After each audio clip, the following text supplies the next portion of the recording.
Thank you, Sophie, for those kind words. As Sophie said, I'm an academic. I'm not used to accolades.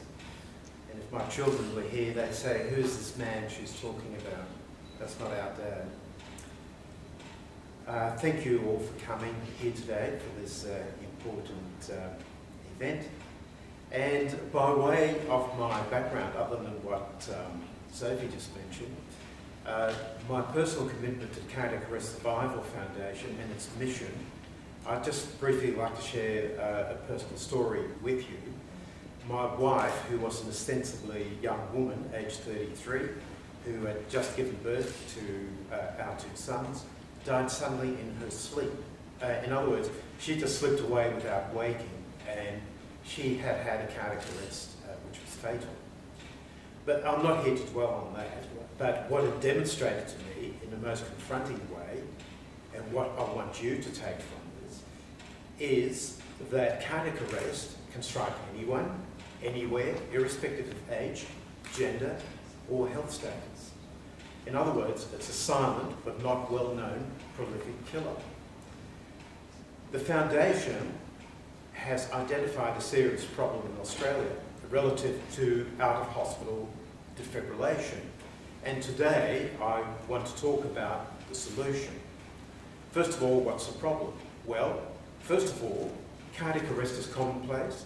Second, that measures to combat it in Australia have been woefully inadequate. And I just want to refer you to an article which was a longitudinal study by Drs. Shah and Maisel in 2006 in the Journal of the American Medical Association, who found that more than 21% of some 386,000 defibrillators and accessories surveyed between January 1996 and December 2005 in America and the USA were affected by either electrical, software, or hardware problems.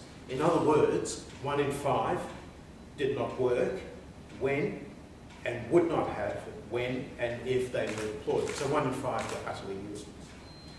In Australia, this problem is replicated and exacerbated because we don't even know how many defibrillators there are, whether they work or not, and we don't even know where they're located.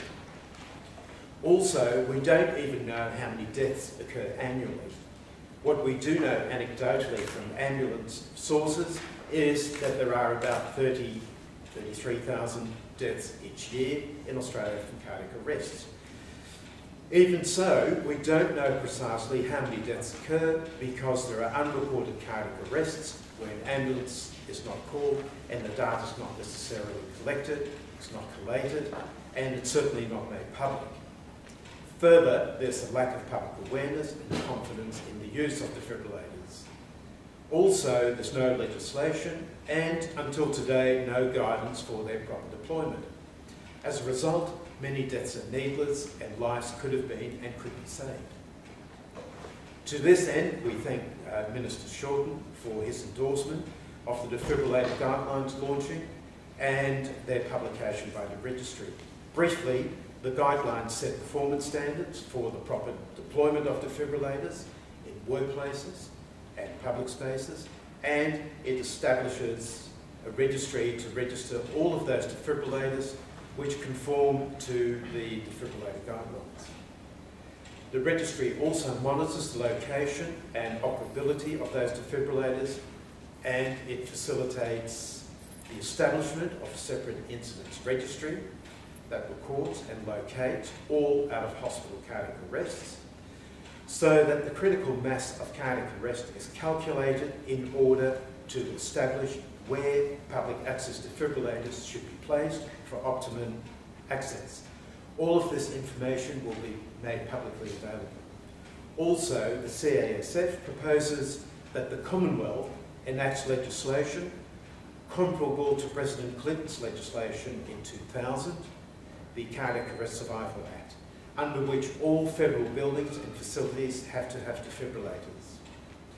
If we do so in Australia, Australia will be the second nation in the world to act. We will lead the way to safer workplaces and safer public spaces. Thank you.